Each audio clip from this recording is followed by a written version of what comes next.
നമസ്കാരം. മലയാളി വാർത്ത ഇൻസൈഡിലേക്ക് സ്വാഗതം. രാഹുൽ മാങ്കൂട്ടത്തിൽ എല്ലാ കേസുകളിലും ജാമ്യം ലഭിച്ച് കഴിഞ്ഞ രണ്ടാഴ്ച മുമ്പാണ് പുറത്തിറങ്ങിയത്. ഇപ്പോൾ രാഹുൽ അദ്ദേഹത്തിൻ്റെ വീട്ടിൽ തന്നെയുണ്ട്.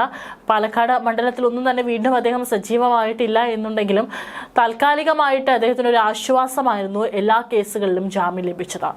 എന്നാൽ ഇപ്പോൾ രാഹുൽ മാങ്കൂട്ടത്തിൽ തന്നെ ജാമ്യ ഉപാധികൾ ലംഘിച്ചു. അതിനാൽ കോടതി രാഹുൽ മാങ്കൂട്ടത്തിലെ വീണ്ടും നോട്ടീസ് നൽകിയിരിക്കുന്നു എന്നുള്ള വാർത്തകളാണ് പുറത്തു വരുന്നത്.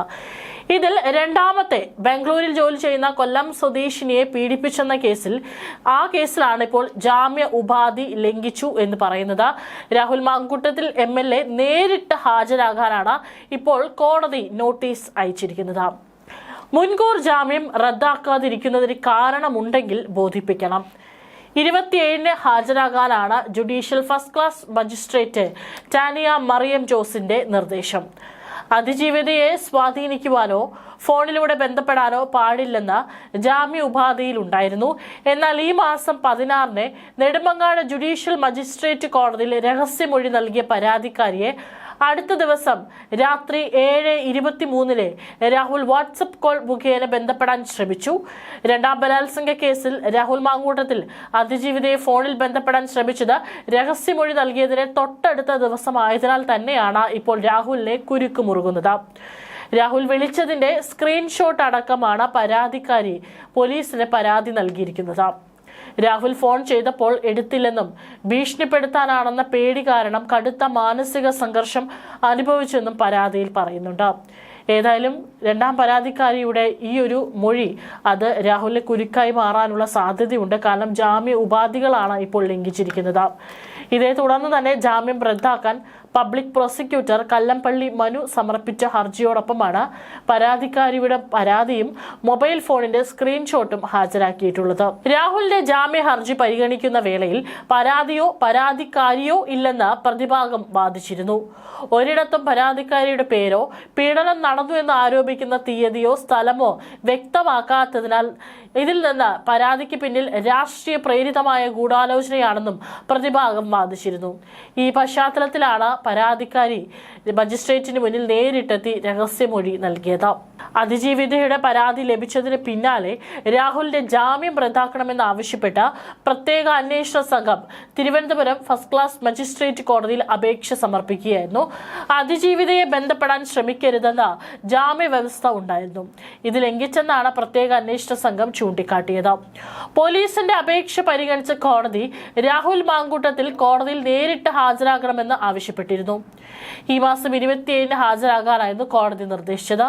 അനുവദിച്ച മുൻകൂർ ജാമ്യം റദ്ദാക്കാതിരിക്കുന്നതിന് കാരണമുണ്ടെങ്കിൽ അന്ന് രാഹുലിനെ കോടതിയിൽ ബോധ്യപ്പെടുത്താം. അതിന്റെ അടിസ്ഥാനത്തിലായിരിക്കും ഇനി ജാമ്യ ഹർജി അല്ലെങ്കിൽ രാഹുലിന് ഇപ്പോൾ ലഭിച്ചിട്ടുള്ള ജാമ്യം റദ്ദാക്കുമോ എന്നുള്ളത് അറിയാൻ സാധിക്കുകയുള്ളൂ. Judicial first class magistrate Tania Mariam ജോസായിരുന്നു കേസ് പരിഗണിച്ചത്.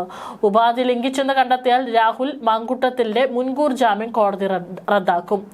രണ്ടാം ബലാത്സംഗ കേസിൽ ഡിസംബർ 10 രാഹുൽ മാങ്കൂട്ടത്തിലെ മുൻകൂർ ജാമ്യം ലഭിച്ചത്. ബംഗളൂരു സ്വദേശിനിയായ 23-കാരിയായിരുന്നു രാഹുലിനെതിരെ പരാതിയുമായി രംഗത്തെത്തിയത്. ലോക്സഭാ പ്രതിപക്ഷ നേതാവ് രാഹുൽ ഗാന്ധി, KPCC അധ്യക്ഷൻ സണ്ണി ജോസഫ് അടക്കമുള്ളവർക്കായിരുന്നു യുവതി പരാതി നൽകിയത്. കോൺഗ്രസിന് ലഭിച്ച പരാതി പോലീസിന് കൈമാറിയിരുന്നു. രാഹുൽ മാങ്കൂട്ടത്തിനെതിരെ ഗുരുതര ആരോപണങ്ങളായിരുന്നു യുവതിയുടെ പരാതിയിൽ ഉണ്ടായിരുന്നത്. താൻ നേരിട്ടത് ക്രൂരമായ ലൈംഗിക അതിക്രമമാണെന്ന് യുവതി പറഞ്ഞിരുന്നു. വിവാഹ വാഗ്ദാനം നൽകിയായിരുന്നു പീഡനം. ശരീരമാകെ മുറിവേൽപ്പിച്ചുകൊണ്ടുള്ള ലൈംഗിക അതിക്രമമാണ് രാഹുൽ മാങ്കൂട്ടത്തിൽ നടത്തിയതെന്നും യുവതി പറഞ്ഞിരുന്നു.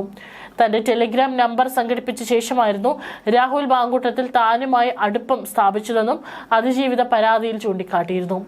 തുടർന്ന് വിവാഹ വാഗ്ദാനം നൽകി തന്നെ പീഡിപ്പിച്ചു.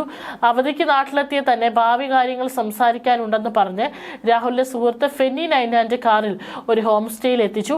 അവിടെ വെച്ച് തന്റെ എതിർപ്പ് അവഗണിച്ച് ക്രൂരമായി ബലാത്സംഗം ചെയ്തു എന്നാണ് യുവതി പരാതിയിൽ പറഞ്ഞിരുന്നത്. പക്ഷേ അതൊന്നും തന്നെ തെളിയിക്കാൻ സാധൂകരിക്കുന്ന തെളിവുകൾ കോടതിയിൽ ഹാജരാക്കാനായിട്ട് സാധിച്ചില്ല.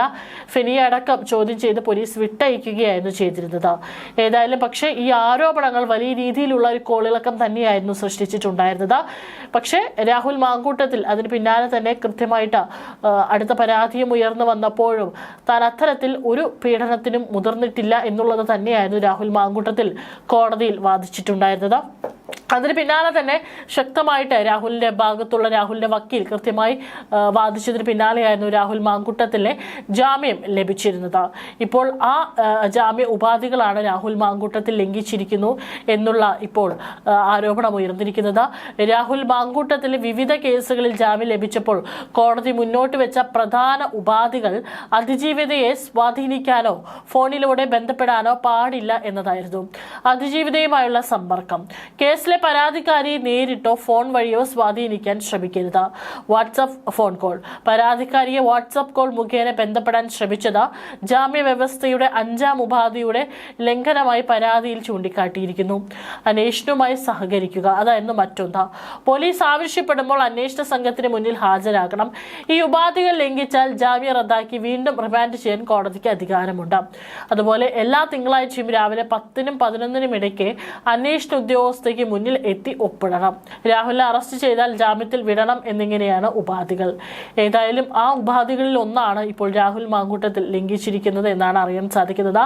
കൃത്യമായിട്ട് ഫോൺ വിളിച്ചതിന്റെ അടക്കം സ്ക്രീൻഷോട്ട് സഹിതമാണ് ഇപ്പോൾ ജാമ്യം റദ്ദാക്കണമെന്ന് ആവശ്യപ്പെട്ട് പരാതിക്കാരി നേരിട്ട് മജിസ്ട്രേറ്റിന് മുന്നിൽ ഹാജരായിരിക്കുന്നത്.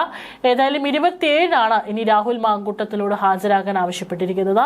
ഇത് ഇല്ല എന്ന് തെളിയിക്കാൻ രാഹുൽ മാങ്കൂട്ടത്തിന് സാധിച്ചാൽ ജാമ്യത്തിൽ തുടരാം, അല്ലെങ്കിൽ ജാമ്യം റദ്ദാക്കാനായിട്ട് കോടതിക്ക് സാധിക്കും. അത്തരത്തിലൊരു കടുത്ത തീരുമാനം കോടതി എടുക്കുമോ വീണ്ടും രാഹുലിനെതിരെ എന്നുള്ളതാണ് ഇനി അറിയാനുള്ളത്.